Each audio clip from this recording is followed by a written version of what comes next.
O céu e o inferno, justiça divina segundo o Espiritismo. Devido às suas imperfeições, o espírito culpado sofre primeiro na vida espiritual, sendo-lhe depois facultada a vida corporal como meio de reparação. É por isso que ele se acha nesta nova existência, quer com as pessoas a quem ofendeu, quer em meios análogos àqueles em que praticou o mal, quer ainda em situação oposta à sua vida anteprecedente, como, por exemplo, na miséria, se foi mal rico, ou humilhado, se foi orgulhoso. A palavra orgulhoso hoje, ela tem um outro sentido etimológico. Então, normalmente, a pessoa que tem orgulho é uma pessoa que trabalha com garbo, com determinação, que faz as coisas com zelo, com capricho. E aquilo que Kardec chama aqui de orgulho é que seria mais compatível com o sentido da palavra arrogância. Então, a arrogância nunca faz bem a ninguém. O arrogante sempre vai achar que ele está no direito de tudo, que ele está certo com tudo, e ele não vai enxergar as mazelas que tem no meio do caminho que cria os problemas naturais para todos nós. Então, o caminhar que nós temos que impor a nós mesmos para o processo evolutivo é de nos preocuparmos com o nosso melhoramento íntimo. Para nós nos melhorarmos intimamente, é importante estudar o Evangelho, é importante estudar o Livro dos Espíritos, é importante estudar o Céu e o Inferno, é importante estudar a Gênese e é importante estudar o Livro dos Médiuns. Cada um desses livros tem uma função. O Evangelho vai mostrar como que nós devemos evangelizar nossos sentimentos, por que perdoar. O Livro dos Espíritos nos dá uma noção básica das leis espirituais da vida que regem tudo ao nosso redor. No Céu e Inferno vai mostrar como é o céu, como é o paraíso, como que é o purgatório, como que é o inferno na visão espírita. E no Livro dos Médiuns, a nossa relação com os espíritos e conosco mesmo, principalmente conosco mesmo, que nós somos um espírito encarnado, momentaneamente preso a um corpo físico, mas cheio de situações, cheio de vícios, mazelas, trazido de outras existências. E a Gênese nos dá uma ideia da origem do universo para que a gente não fique acreditando em qualquer coisa que falam por aí.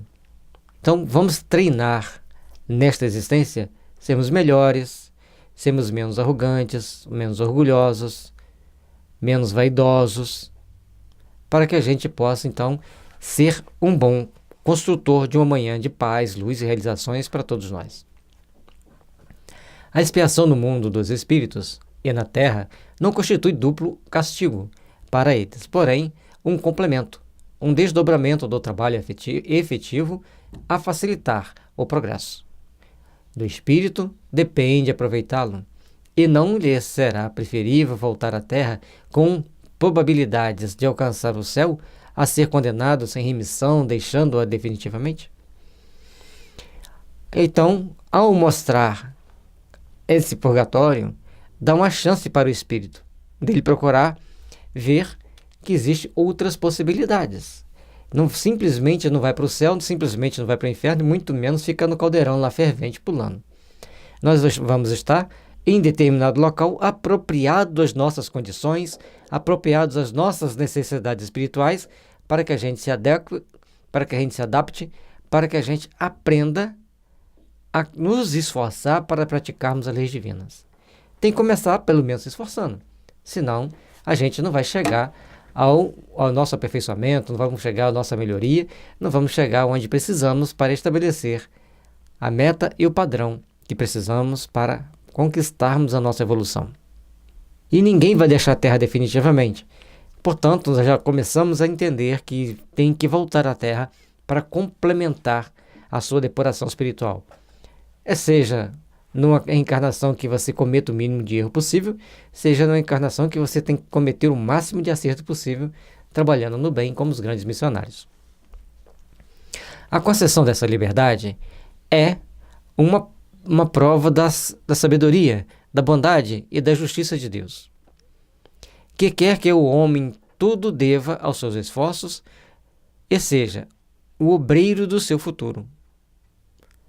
Que infeliz, por mais ou menos tempo, não se queixe senão de si mesmo, pois que a rota do progresso lhe está sempre franca. A nossa condição evolutiva aqui na Terra, a nossa necessidade de evoluir, conforme já falamos antes, é enorme. A nossa necessidade de depurarmos os nossos mazelas, nossos sofrimentos, também são muito grandes. Nós estamos aqui para esse processo de aprimoramento, esse processo de aperfeiçoamento e podermos conseguir crescer para Deus. Assim, a concessão da liberdade de uma prova de sabedoria é também uma questão de uma prova de sabedoria da justiça divina, deixar que o ser espiritual eterno e imortal reencarne as vezes necessárias para conseguir estabelecer seu processo evolutivo. Embora nem todos nós temos todo um aparato igual para conquistarmos esses passo a passo, para conquistarmos esse processo de evolução. Mas todos nós estamos prontos, conforme mostra esses tópicos, esse capítulo do livro do Céu e o Inferno, que nós precisamos ficar melhor, que nós precisamos nos aperfeiçoar. E para isso, nada melhor do que agirmos no bem. Fazendo a caridade, fazendo a nossa reforma íntima, deixando de sermos maledicentes, deixando de estar querendo comentar sobre a vida alheia, para nós começarmos a edificar o reino de Deus, primeiramente em nosso coração, e depois no coração daqueles que estiver convivendo conosco, principalmente pelo nosso exemplo, para que a gente estabeleça um padrão de crescimento espiritual constante. Nada é tão simples na Terra. Se fosse tão simples, a gente não precisava de vir aqui e passar tantas vezes por provas muito semelhantes. Mas o processo de despertar já está implantado no nosso coração, porque o Mestre veio, esteve entre nós, deixou aqui a ideia da imortalidade da alma, vivenciou em plenitude, tudo aquilo que ele anunciava que ia passar, que ia acontecer conosco, para assim a gente hoje ter condições de estar construindo, trabalhando e edificando esse mundo melhor para todos nós.